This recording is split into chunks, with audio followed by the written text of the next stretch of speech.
Morning and welcome to the chat on Newsday Amarillo and News Channel 10-2. I'm David Lovejoy. Good morning, everybody. I'm Rhonda Lohnert. And I'm still Chuckalicious Chuck Williams. And joining us, one of our favorite people, Harold Arthro. He's with the Umbarger German Sausage Festival. This is all to benefit the great folks at St. Mary's Parish Hall. It's 72 years. 72 years they've been doing this for across the High Plains, the annual Umbarger German Sausage Festival, and a great friend of the show, Harold. How you doing, Harold? I am good. I'm glad to be here with you guys this morning. Thank you for taking time out for us to hang out. Now, 72 years you guys have been doing this, Harold. Yes, and it's going strong. We're back before COVID hit, so we're excited about it. We're going to have German sausage, sauerkraut, mashed potatoes, green beans, applesauce. It's $20 a plate. We're only serving adult plates, but that doesn't matter. You come in and there's no drive-through, but you come in, get a to-go container, and you can either eat it with us, have some fellowship time, or you can take it home and eat it at home. Either way, or do both. We like to do both. Eat with us and then take something to go home. There you go. Go ahead, Ms. Ron. I was just looking at that menu that you mentioned, and just things like the sauerkraut. Was it handmade sauerkraut? Yes, we make it ourselves at the Is church. it fermented as well? Yes. Mm-hmm. Oh, okay. As you see, I have some with me, and I can't keep my fork out of it. I love If you had smell-o-rama, you would be going, okay, let's just eat. We can do the interview. Yeah. I love sauerkraut too. I do like sauerkraut. Go ahead, Chuck. Harold, just out of curiosity, give me a guesstimate of how many pounds of German sausage, sauerkraut, etc., have you guys served over the years? Give me a guesstimate. Okay. Well, just multiply whatever I'm about to say by about 70 years. We are going to have about 5,000 pounds of German sausage. We did 2,500 pounds of cabbage into sauerkraut. We're going to have over 1,000 pounds of hand-peeled potatoes and mashed. We're going to have over 100 gallons of green beans, 100 gallons of applesauce, 250 loaves of homemade bread by women in the parish. Our men, we're not. And that's the best. And then all the trimmings to go with that. Gravy is probably about 50 gallons of homemade gravy also. Whoa. And that's for what is everybody else going to have? That's just Not sharing. What is everybody going to have? That's just my lunch right there. Well, it says plates are limited, and Oh no, that was last year. that was last year. Oh, that was That like was last how year. many We people are do you- going to feed everybody who shows up. We made enough for everybody. Everybody. Before COVID, we were feeding about 3,000 people.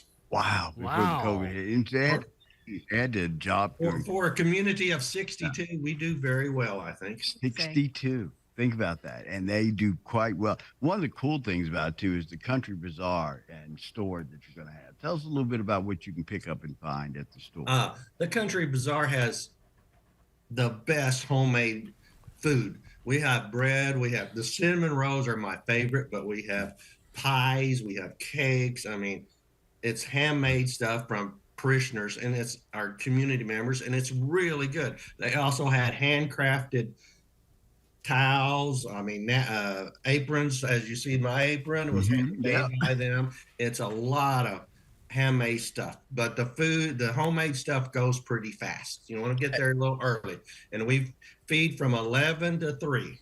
Yep. We also have a raffle. It has a lot of different things in it. It's just a fundraiser. It's a lot of fun to go look through the stuff that we do end up having. We have from tools to toys to makeup, all kinds of stuff. It's a lot of fun.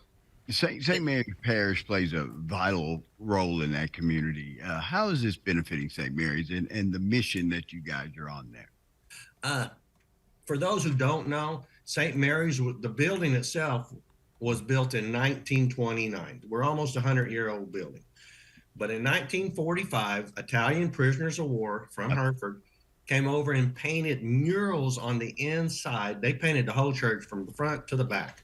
And about 10 years ago, we had that refurbished, which cost us a lot of money. And I was born and raised here, so I've been to that church my whole life. And after those murals have never looked so good. It's just a wonderful thing, and it will be open to the public to go take tours through. If you have make time, don't take time, make time to go through it because it's awesome. It is beautiful. It is beautiful. And it's a piece of history. I think you ought to take the young kids through there and show the history of this building and what's going on. If you've never seen this, or there was a TV special they did on a local television station about it, about the prisoners of war and these beautiful paintings they put on. And like I said, they just revitalized them in the last couple of years. And it is really stunning. It is really stunning. And it's a great piece of history and a great piece of knowledge for this part of the country. You know what? Oh, great food and little history lesson. I like to call it the National Cathedral of the Plains. I like to call it that too. I really like Thank to you. call that. Yeah, it is a very vital and important thing. And really what it's about is a great community and great fellowship. Umbarger's some great folks there. We know Harold. Harold works in the business of agriculture. And these are our neighbors, our friends and neighbors. And this benefits that parish and what they do, the mission to bring that community together. And in a country now, we've been pulled apart by so many things. Here's a common thing we have together, and that's our faith and great food. And you come out and be a part of this Sunday, November 13th. Different this November year. 12th. 12th is the 12th. Okay, November 12th. Yes. Okay. Yeah. It's different this year. They kind of did something different during COVID because you had those rules and regulations. There'll be no drive-through available this year. So you have to either come in and pick it up and eat there or take it home with you. The German sausage, sauerkraut, mashed potatoes, gravy, green beans, applesauce, homemade bread. You'll be able to find some great desserts at the country store and the bazaar. There'll be a big drawing going on from there. It kicks off at 11 a.m. and it goes till 3 p.m. You better get there early. They're going to have a ton of food, but trust me, it's going to go quickly, and it's all to benefit the great parishioners and the great people of St. Mary's Parish Hall. What's the address there, Harold? It's a 22,380 Pondicetta Road. And just a short little jaunt down the road, a nice little day trip there for you on Sunday afternoon, and help out a great entity. And you see a piece of history. Right. These World War II prisoners moved from Italy and did these beautiful paintings on the parish hall. You have to see that. You have to see that. Don't miss it. This Sunday, November 12th, it's the Umbarger German Sausage Festival at the St. Mary's Parish Hall. Harold, have fun. We'll try to get down there and hang out with you a little bit this weekend. Well, we hope to see everybody there. It's going to be a great time. It is. It is. Don't forget this Sunday, November 12th, St. Mary's Parish Hall, lunch from 11 until 3 p.m.